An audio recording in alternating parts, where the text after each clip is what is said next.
Now, many of you yesterday were shocked when you saw right here for the first time that video that we showed you during an interview that I was doing with our senior White House correspondent, Ed Henry, of a man who had an AR15 rifle with him just outside where the president was speaking.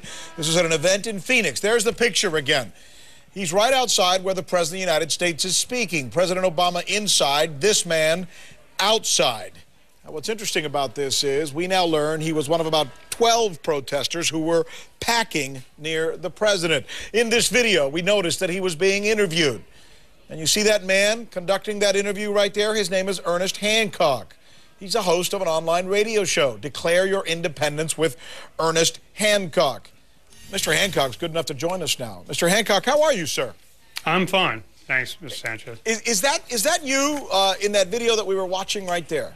I'm not seeing the video, but I would imagine so. Yes, I was there, and I interviewed the gentleman named Chris. This morning, for 2 hours, we had him on my radio show, and I'm also broadcast on the Republic Broadcasting Network, so a lot of people heard it. Good for you. Let's listen to some of that interview, by the way, that you were doing yesterday, now that we've been able to get it on the internet. Here it is.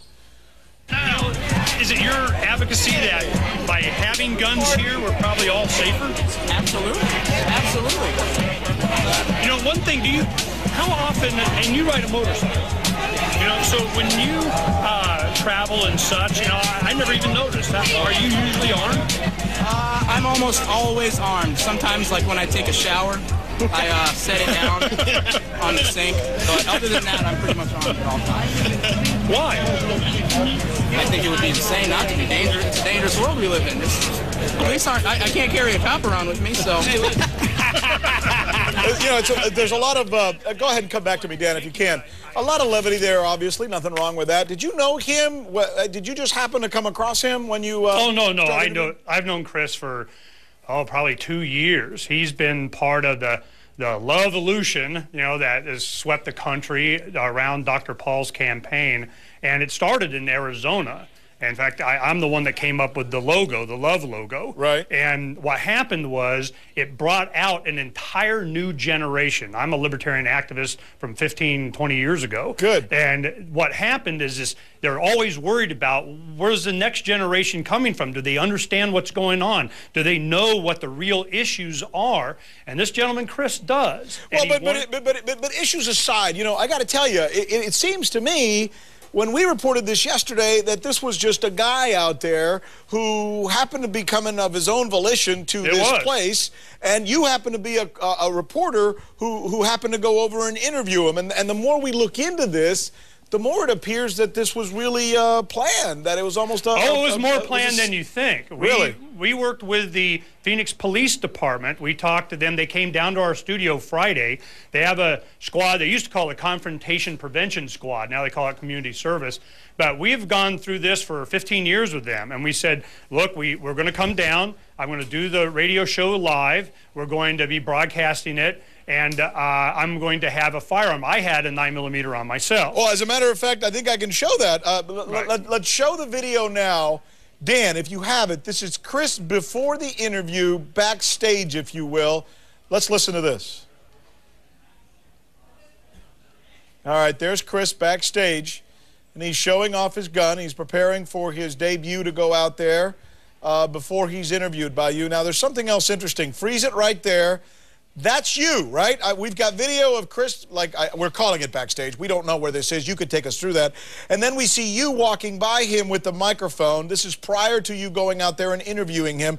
And it does look like you have what looks like a 38 or something in your pocket. It's a 9mm Beretta. 9mm, thank you for that. So what are you guys doing back there? We're getting ready to go. We didn't even know. It was Thursday that I called and talked to Al Ramirez. He's the representative of the Phoenix Police Department. Yeah. And we were discussing, we've been around this rhetoric that was building up around William Kostrick that did this in New Hampshire. And we knew this from 15 years ago when Janet Napolitano was U.S. Assistant Attorney that prosecuted the Viper militia out of Arizona and how that was generated into something it wasn't. So I talked to Al and I said, look, we know where this is going. So we want to make sure that, you know, we come down, we be peaceful, we demonstrate the right of the people to carry their firearms and the Phoenix Police Department protecting of our right. They knew that this was in their best interest. They wanted to help. They assigned him to me. He never was more than 4 or 5 feet away from me, and we had law enforcement around there to protect our rights to carry our firearms at this protest. So, wait. You just said they assigned him to you? Yeah. This man was, that African-American gentleman was assigned to you? The police officer. Oh, a police officer was assigned to you. Oh, Yeah. I see. You know the problem I've got with this, and maybe I'm wrong, maybe I'm looking at this wrong, but a lot of people are going to look at this and they're going to say, this was a publicity stunt. You weren't really a reporter who came across a guy who you were interviewing out there, as we all thought. You knew him, he knew him, the whole thing was planned. Absolutely. You guys are so easy. What we wanted to do was to make sure that people around the country knew that law enforcement in Phoenix, Arizona protects our rights. You know, they weren't upset, and they're the ones standing a few feet away from us. Oftentimes, the citizenry are better armed than law enforcement. They need us on their side. But isn't there something terribly disingenuous about putting people on like that? And isn't there also something a little bit dangerous about playing these kind of games with what I imagine is a loaded weapon? We know what we're up against, and we. Well, what are you up against? You were the only one there with weapons. What are you up against? You were the only one there with weapons. Ladies with brooms? Oh, no. We're up against a tyrannical government that will rob the next generation as long as they can get away with it. If you listen, you go to freedomsphoenix.com, the top story is the interview I had with this young man, and I gave him every opportunity to explain himself. And quite simply, he understands that his generation is going to be plundered until there's nothing left to plunder. And his message is that when you do that, at some point, there will be resistance. You mean Chris? The interview you're talking about is the interview you did with this guy, Chris? Yes. Where is he, by the way? Hiding from you. But it looked like through the entire interview he was laughing and joking, and he really wasn't taking this whole thing. We're all friends. We were having a good time. And the event was more peaceful. You know, the police officers, they understand that too. When you have these people coming in by the bus loads, they're to create a scandal. But nobody has a problem. Keep them peaceful. I don't have any problem at all with you having 1,000 guns if you want to have 1,000 guns. And I believe in your cause, and I believe in the fact that you're a libertarian. The only thing I'm questioning is whether you have to do it in such a disingenuous way by having a fake... What was disingenuous? I'm not finished. You're having a fake interview with a fake guest. Oh, no, it was real. Under it went out fake live. Circumstances, pretending that you're interviewing some guy you don't even know, and we've got video of you in the back room actually planning the whole thing. Oh, no, we made it very clear that we knew each other on it. Even the clip that you played, I see him all the time. Is he wearing a firearm all the times that I see him? This is not a secret. All right, does he really believe this stuff, by the way? Oh, yeah. He does, okay. Yeah. I'm not saying he doesn't. It's just because of the way he answered the questions, and he was laughing and seeming like he was ha-haing. If you're not having fun advocating for freedom, you're doing it wrong. Okay.